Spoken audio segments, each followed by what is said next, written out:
আসসালামু আলাইকুম। গতকাল রাত থেকে আমাদের ইনকিউবেটরের ভিতরে বাচ্চা ফুটছিল। মুরগির ডিম দিয়ে আমি ইনকিউবেটরের ভিতরে বাচ্চা বসিয়েছিলাম, কিন্তু আজকে সারাদিন কারেন্ট না থাকার কারণে এই বাচ্চাগুলো এবং ডিমগুলো নিয়ে আমি মহাবিপদে পড়ে গেলাম। যে ডিমগুলো ফুটেনি এখনও, সেই ডিমগুলো আমি একটি মুরগি দিয়ে বসানোর চেষ্টা করছিলাম। এই মুরগি দিয়ে আমি ডিমগুলোকে বসিয়ে দেওয়ার চেষ্টা করছিলাম। এখানে যে বাচ্চাগুলো আপনারা দেখতে পাচ্ছেন, এই বাচ্চাগুলো গতকাল রাতে ফুটেছে। যে বাচ্চাগুলো তাপ পায়নি, আজকে সারাদিন কারেন্ট যেহেতু ছিল না, তাই এগুলো তাপের অভাবে কুসুম ভেতরে যেতে পারেনি এবং অনেকগুলো বাচ্চা এখনও ফুটে বের হতে পারেনি।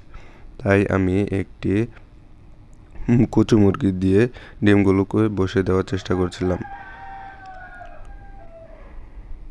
তো এখানে আমি একটি একটি করে ডিম নিয়ে এগুলো ঝুড়ির মধ্যে দিয়ে দিচ্ছিলাম, যাতে মুরগিটি কচু বসতে পারে।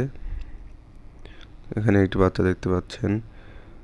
এই বাচ্চাগুলো যেহেতু গতকাল রাতে ফুটেছে, এগুলো খুবই চঞ্চল হয়ে গেছে। এগুলোকে এখন খাবার দেওয়ার কথা ছিল, কিন্তু যেহেতু কারেন্ট নেই সেহেতু এখন খাবার দেওয়া যাবে না।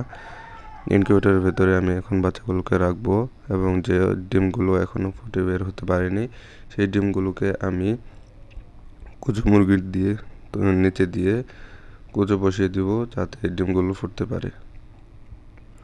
অনেকগুলো ডিমের ভেতরে বাচ্চা ফুটতে পারেনি এখনও, নষ্ট হয়ে গেছে, মারা গেছে।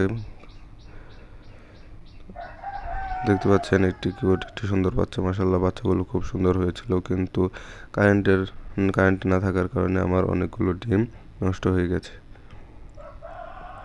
তো এই মুরগিটি খুব বেয়াদব একটা মুরগি। ও যে ঝুড়িতে ডিম পারতো, সেই ঝুড়িতে না দেওয়ার কারণে ও এই ডিমগুলোকে নিয়ে বসতে যাচ্ছে না। শেষ পর্যন্ত আমাকে ও যে ঝুড়িতে ডিম পারতো সেই ঝুড়িতে দিতে হয়েছে, তারপর ও ডিমগুলো তা দিয়েছে। তার আগ পর্যন্ত যাই করা হোক না কেন, ও ওই ডিমগুলোকে তা দেয়নি।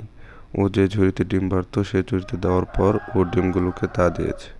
তো এখানে আমি বাচ্চাগুলোকে এখন এখানেই রেখে দিব। যখন কারেন্ট আসবে তখন এই এই ইনকিউবেটরের ভেতরে আমি ওদেরকে খাবার পানি দেবো। এখানে যে মুরগিটা দেখতে পাচ্ছেন, এই মুরগিটা দিয়েই আমি কুচু বসিয়েছি। দোয়া করবেন। আল্লাহ হাফেজ।